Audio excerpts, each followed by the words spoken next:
नमस्ते भारत, आप देख रहे हैं WH न्यूज। मैं हूं विजय खौसे। चुनाव का माहौल चल रहा है स्थानिक स्वराज्य संस्था का, और चुनाव पर ही हम बात करेंगे।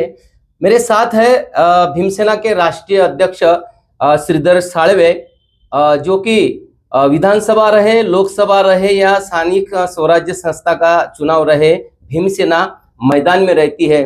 तो इसी विषय पे हम आज बात करेंगे भीमसेना के राष्ट्रीय अध्यक्ष श्रीधर साळवे जी से। साळवे जी, आपका स्वागत है WH न्यूज के इस स्टूडियो में। बहुत बहुत धन्यवाद। जय भीम। स्थानिक स्वराज्य संस्था का चुनाव चल रहा है, कहाँ कहाँ पर आप चुनाव लड़ रहे हैं? नागपुर ग्रामीण के सभी नगर अध्यक्ष पद के लिए हम लोगों ने नॉमिनेशन किए, हमारे कार्यकर्ताओं ने। और कुछ नॉमिनेशन हमारे रिजेक्ट भी हो गए, जैसा एरखेड़ा का अध्यक्ष पद का था, तो कुछ कारण से कुछ सिग्नेचर नहीं होने के कारण वो रद्द हुआ है। तो बाकी सभी जगह काटोल हो गया, नरखेड़ हो गया, कामठी हो गया, वाड़ी हो गया, और डिगडो हो गया, और सावनेर, कड़मेश्वर, सभी जगह हमने अध्यक्ष के लिए, नगर सेवक के लिए हमने उम्मीदवार उतारे हैं।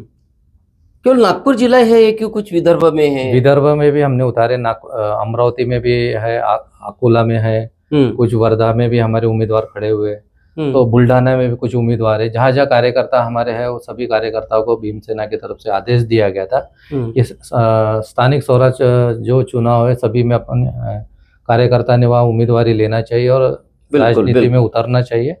और राजनीति में उतरने का कारण ये है कि हमारे लोगों को नहीं पता राजकारण क्या चीज होती है।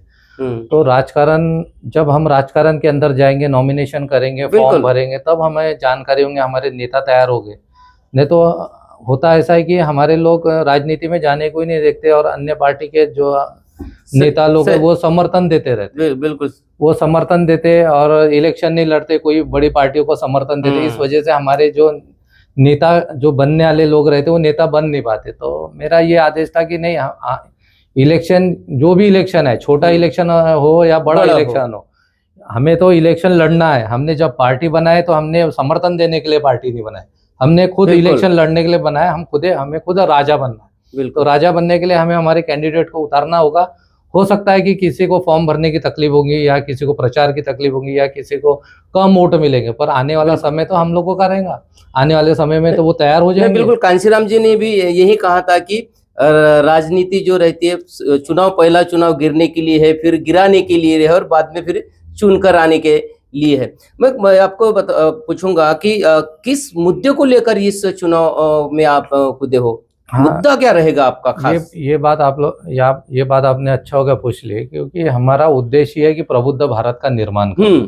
वो मैसेज लोगों के घर तक जाना चाहिए। बिल्कुल। तो राजनीति जो प्लेटफॉर्म होता है ना, तो हम इस पॉम्पलेट के माध्यम से, बैनर के, पोस्टर के और अपने भाषण के माध्यम से हम हमारा एजेंडा लोगों के घर तक पहुंचा सकते हैं। क्योंकि एकमात्र यही हमें एक राजनीति जो प्लेटफॉर्म है, इसी माध्यम से हम लोग लोगों को बता सकते हैं कि हम क्या करना चाहते हैं, देश में हम क्या परिवर्तन लाना चाहते हैं। तो हमारा पहले से उद्देश्य कंफर्म था। जब हमने भीमसेना की स्थापना की थी, तो हमारा उद्देश्य कंफर्म था कि हमें प्रबुद्ध भारत का निर्माण करना है। हो सकता है आज लोग उससे सहमत नहीं है, कम लोग सहमत है, पर मुझे अपने आप पे विश्वास है, मेरे कार्यकर्ताओं पे विश्वास है कि हम ये एजेंडा को 100% सक्सेस करेंगे। बिल्कुल। शुरुआत में होता है कि 10 लोग, 20 लोग, 50 लोग होते हैं, पर एक समय ऐसा आएगा कि हमारे पास में लाखों की फौज जुड़ेंगे इस विषय। तो हम लोग ये एजेंडा कोई एक नागपुर से या महाराष्ट्र से शुरू नहीं करने वाले। हमारा ये एजेंडा ये दिल्ली से शुरू हुआ है, क्योंकि दिल्ली में हमारा कार्यालय, और वहां से हमने ये एजेंडा की शुरुआत की है कि हम प्रबुद्ध भारत का निर्माण करेंगे, विकसित भारत बनाएंगे। डॉक्टर बाबा साहब अम्बेडकर का जो सपना था कि भारत बौद्धमय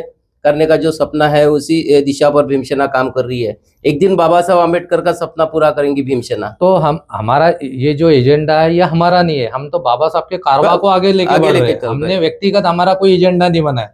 बाबा साहब ने, जब बौद्ध धर्म की दीक्षा थी, तो बाबा साहब ने बोले कि मुझे प्रबुद्ध भारत का निर्माण करना है। पर राजनीति पार्टी के लोग इसलिए प्रबुद्ध भारत की बात नहीं करते, क्योंकि उन्हें वोटिंग की राजनीति करते हैं। हाँ, उन्हें वो डर रहता है कि मैं अगर प्रबुद्ध भारत की बात करूंगा तो मुझे अन्य पार्टी, अन्य समाज के वोट नहीं मिलेंगे। पर हमें इसकी कोई परवाह नहीं है, क्योंकि हमें पता है अगर हम प्रबुद्ध भारत की बात करेंगे तो हमें पता है कि प्रबुद्ध भारत को मानने वाले लोग ही हमें वोट देंगे। और अगर हम सार्वजनिक बात करते हैं, सभी के इसकी बात करते, तो हमें पता है हम कितनी भी उनसे बात कर ले, पर वो हमें बाबा साहब के नाम से वो ज्यादा पसंद नहीं करते, परंतु हमारा यही प्रयास रहेगा कि हमें प्रबुद्ध भारत के लिए हम लोग सभी लोगों से, समाज से जो भी हमारे वोटर्स लोग हैं, हम उनसे प्रबुद्ध भारत। ठीक है, ये तो आपका नेशनल मुद्दा हो गया कि हम हमारी भीमसेना जो है ये प्रबुद्ध भारत का एजेंडा लेकर ये काम कर रही है। लेकिन अभी नगर पंचायत के चुनाव है, नगर परिषद के चुनाव भी स्थानिक विषय को लेकर लड़ा जाता है, तो ऐसे कुछ स्थानिक विषय भी आपके एजेंडे में आपने लिए हैं कि इस बार के चुनाव में? नहीं, स्थानिक मुद्दे तो होना जरूरी है, तभी स्थानिक मुद्दे लोगों को बताएंगे, तभी हमें वोट मिलते हैं। तो हमारा स्थानिक मुद्दा शिक्षा के ऊपर में है, क्योंकि आप देखो कि मराठी स्कूल बंद हो रही के बराबर है, बंद हो रही है। और यहाँ पर कचरा देखो, कितने बड़े बड़े डैम बने हुए हैं, हाँ, वहां से बदबू आती है, वहां से बीमारियां का वहां से उगम होता है ना, बीमारी, मलेरिया जैसी बीमारी है, वो बीमारी लोगों के घर तक आ रही है, डेंगू की बीमारी आ रही है। तो आप अंदाजा लगाओ कि हमारी स्वास्थ्य से कितना बड़ा खिलवाड़ हो रहा है। तो इसके ऊपर किसी का ध्यान नहीं जाता, लोग जाति की राजनीति खास करके मैं बताऊंगा, क्योंकि वाड़ी में हमारा स्टूडियो है और वाड़ी की मैं बात करूंगा, तो वाड़ी में शुरू से लेकर अभी तक के डंपिंग यार्ड यहाँ पर नहीं है, कचरे का जो व्यवस्थापन है वो अभी भी नहीं पूरा हुआ है। इसके लिए कौन लड़ेगा? तो इसके लिए हम लोग भीमसेना का यही मुद्दा था कि स्थानिक जो मुद्दा है वो डंपिंग यार्ड, गंदगी, स्कूल में एजुकेशन नहीं मिल रहा है, स्वास्थ्य बराबर नहीं मिल रहा, हमने ज्यादा से ज्यादा फोकस वहां करना चाहिए। उस माध्यम से वाड़ी में हमने 2-3 बार इस विषय को लेकर आंदोलन भी किया कि कचरे का डंपिंग यार्ड है उसको वहां से हटाना चाहिए, परंतु यहाँ पर जो व्यवस्था यहाँ पर थी वो व्यवस्था ने काम नहीं की। तो हमें ऐसा लगता है कि वो व्यवस्था काम नहीं करेंगे तो हम लोग, जो हमारा उम्मीदवार है वाड़ी शहर से बोले या बाकी अन्य, वाड़ी शहर में कौन है आपका उम्मीदवार? सिद्धार्थ भाव खोबरागढ़े है, अच्छा चल रहा है। चुनाव चिन्ह उनका क्या है? हमारा चुनाव चिन्ह ऑटो रिक्शा है। अच्छा, रजिस्टर्ड है? हाँ, रजिस्टर्ड है, हमारी पार्टी रजिस्टर्ड है और हम लोग ऑटो रिक्शा चुनाव चिन्ह है। जितने भी हमारे उम्मीदवार ऐसे खड़े हुए सभी को ऑटो रिक्शा चुनाव चिन्ह मिलेगा नागपुर शहर से, और सब ऑटो रिक्शा पे लोग खड़े होने वाले। तो सिद्धार्थ भाव जो खोबरागढ़े, वो सॉफ्ट है एकदम, उनका अच्छा चरित्र है, समाज में उनकी अच्छी प्रतिष्ठा है, उनके ऊपर किसी प्रकार के कोई गुने नहीं है और अच्छा चेहरा है हमारे लिए, और हमें पूरा यकीन है कि वो अच्छा नेतृत्व करेंगे और समाज को एक सालवे जी, मैं आखिरी सवाल करूंगा, मैं वाड़ी नगर परिषद की बात करूंगा।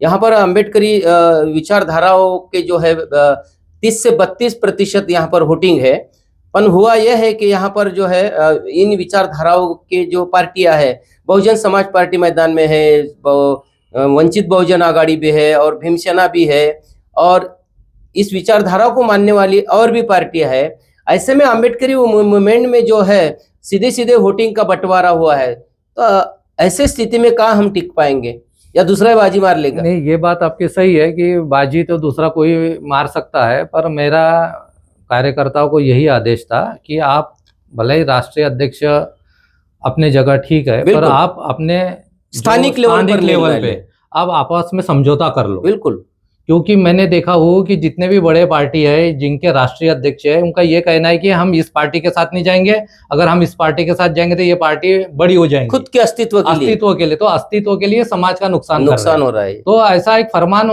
जैसा मैंने अपने कार्यकर्ता को बताया कि तुम स्थानिक लेवल, हमने डिगडो देवी में वहां पर हमने वैसा ही किया है। हमारे कार्यकर्ताओं को मैंने बताया था, प्रवीण सिंगाड़े करके वो हमारे पदाधिकारी हिंगना विधानसभा के अध्यक्ष है, तो उनका मुझे फोन है कि भाऊ ऐसी ऐसी बात है, तो मैंने उन्हें यही जवाब दिया कि तुम अपने लेवल पे वहाँ गठबंधन कर लो। बिल्कुल। तो उन्होंने फिर बाद में मुझे बताया कि हमने बीएसपी को अध्यक्ष के लिए एक समर्थन दिया है, यानी उनको खड़े कि हमने भीमसेना का नहीं डाले और बाकी जगह हमने किए, कुछ उनके भी वो है, हमारे भी है, हम लोग सब लोग मिल के लड़ रहे हैं और हम लोग सबके लिए वोट मांग रहे हैं। तो मैंने बोला ये बहुत अच्छी बात है। बिल्कुल, समाज एक जगह होना चाहिए, समाज के टुकड़े नहीं होना चाहिए। बाकी अन्य पार्टियों को ये नहीं पता होना चाहिए कि ये बिखरे हुए लोग हैं, हमें बिखरे हुए नहीं बनना है, हमें एक दिखाना है। भले ही हमारे नेता अलग अलग हो सकते हैं, हमारी विचारधारा अलग नहीं हो सकती, क्योंकि हम सब बाबा साहब को मानने वाले लोग हैं।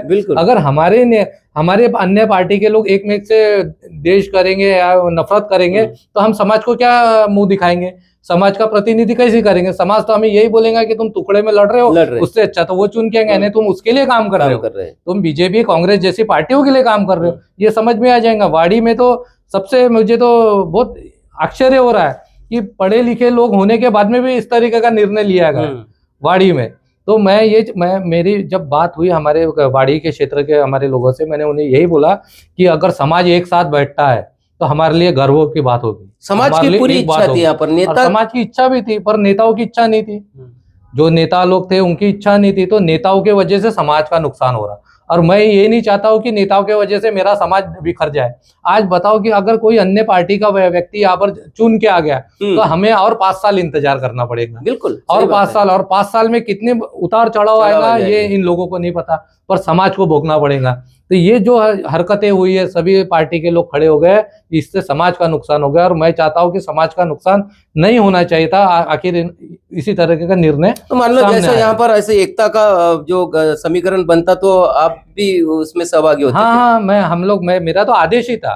एक जगह हुआ ना वैसा, डिगबो देवी में तो वैसा हुआ। अगर यहाँ होता था तो मैं तो 100% सिद्धार्थ भाऊ खोबरागड़े को मैंने मैसेज दिया था कि ऐसा कुछ होता है तो आप गठबंधन पहले कर लेना, जो भी मिलती है अपने से 5 हमारे को मिली या 3 मिली या किसी को 2 मिली, किसी को ज्यादा मिल जाए तो हमारा समाज के ही लोग चुन के आना चाहिए, ऐसा मेरा धोरण था। सीट किसको कितनी जाती है ये विषय नहीं है, हमारा समाज एक जगह पे, हमारा समाज एक जगह जाए, चुन के तो सिर्फ हमारा ही समाज के लोग आना चाहिए। बीएसपी के भी आते थे, वंचित के आते थे, भीमसेना के नहीं आते थे चुन के, तो मुझे कोई गम नहीं था। पर मुझे नीला झंडा मेरे चुन के है तो मेरे को बड़ा गर्व होता था, क्योंकि मैं जो काम करता हूँ वो समाज के लिए करता हूँ, मैं व्यक्तिगत नहीं करता हूँ। समाज के लिए मैं कॉम्प्रोमाइज करने के लिए हमेशा तैयार हूँ, क्योंकि मेरे समाज पे कोई आश नहीं आना चाहिए।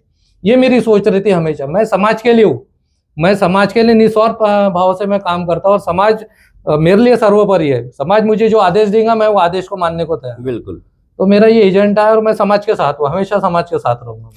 तो निश्चित रूप से दोस्तों ये थे हमारे साथ में भीमसेना के राष्ट्रीय अध्यक्ष श्रीधर साल्वे जी का। उनका एक ही कहना है कि मैं समाज के साथ हूँ।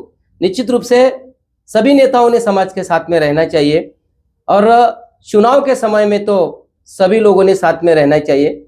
मैं वाड़ी नगर परिषद की बात करूंगा, यहाँ पर 32% वोटिंग यहाँ पर बुद्धिस्ट का है।